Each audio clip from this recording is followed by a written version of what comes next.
समाजातील मागासवर्गीय अनुसूचित जाती जमाती घटकातील नागरिकांना समाजाच्या मुख्य प्रवाहात आणण्यासाठी शासनाच्या सामाजिक न्याय विभागाच्या वतीने अनेक योजना राबवल्या जातात।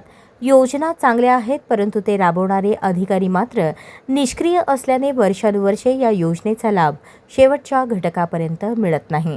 सामाजिक न्याय विभागाच्या वतीने गेल्या 10-15 वर्षांपासून राज्यातील भूमिहीन अनुसूचित जाती नवबौद्ध घटकांकरता दादासाहेब गायकवाड सबलीकरण योजना अस्तित्वात आणली, परंतु प्रत्यक्षात बाजारभावाप्रमाणे घेऊन तिला किंमत न मिळाल्यामुळे जमिनी उपलब्ध मिळत नाहीयेत।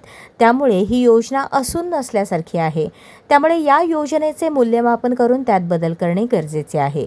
अनुसूचित जाती घटकातील उच्च शिक्षण घेणाऱ्या मुलांसाठी स्कॉलरशिप दिली जाते।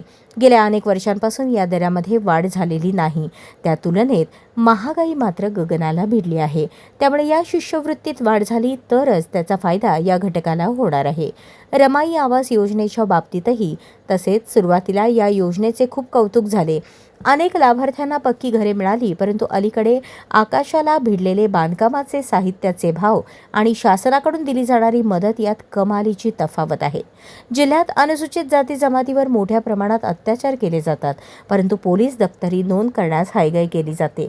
याकडे लक्ष देणे गरजेचे आहे। याशिवाय संजय गांधी निराधार योजनेतील लाभार्थ्यांना 6 महिने मानधन दिले जात नाही।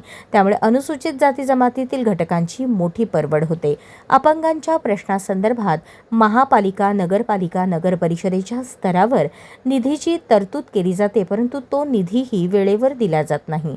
डॉक्टर बाबासाहेब आंबेडकर श्रमसाफल्य योजना कागदावरच असल्याचे दिसून येते। सफाई कामगार या योजनेपासून वंचित आहेत।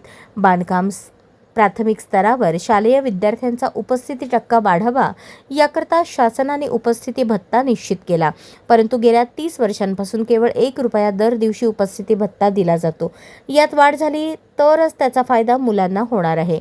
प्रत्येक ठिकाणी मागासवर्गीय कक्ष, नगरपालिका, नगरपरिषदेच्या कर्मचाऱ्यांची संख्या ही 500 पेक्षा जास्त आहे। अशा ठिकाणी कार्यरत असणाऱ्या अनुसूचित जाती जमाती कर्मचाऱ्यांवर झालेल्या अन्याय अत्याचाराबाबत दाद मागण्याकरता राज्यातल्या सर्व नगरपालिका, नगरपरिषदेतील मागासवर्गीय कक्ष निर्माण करावा।